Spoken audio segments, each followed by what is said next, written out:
Well, guys, I got to tell you, it is truly remarkable to see the destruction that still remains here in Galveston after all this time. I mean, take a look behind me. Are you kidding me? There are boats still sitting in the middle of fields. That is a boat. There, of course, have been photo books and even documentaries made about Ike, but none from a younger person's perspective until now. Ike was a tale of my land, of my people's island. It's part of Galveston's history, just frozen in time. A part of history, these Ball High School students, they're making a difference in Galveston, and they all feel it. Felt was so important to tell. I mean, years from now, people are going to have this to look back on.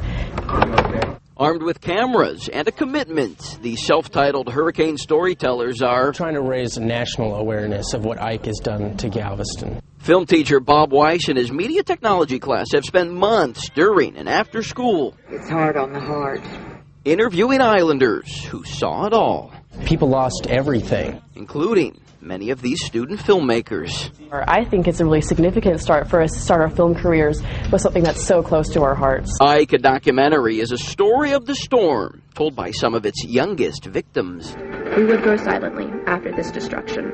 My inhabitants, like myself, would face their fears. It's making itself because, you know, the footage is so good and the interviews are so real. There's times when we're interviewing people, sometimes I just want to like cry. Instead, he stays strong, just like the Galveston community. And people look back on the 1900 storm, and people are going to look back on this storm too. Because when the sun rises, so do my people.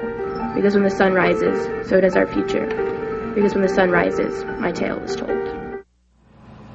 Good to see young people doing something productive. The film premieres May 21st. If you'd like to make a donation or check out the trailer in its entirety, go to our website, myfoxhouston.com. Also, all the money made from any DVD sales will benefit the Galveston ISD Educational Foundation. That's the latest here in Galveston. I'm Chris Stipes, Fox 26 News. Well, good for them, Chris. They say that before you write a story, you should know your material. These students obviously know it. They lived through it.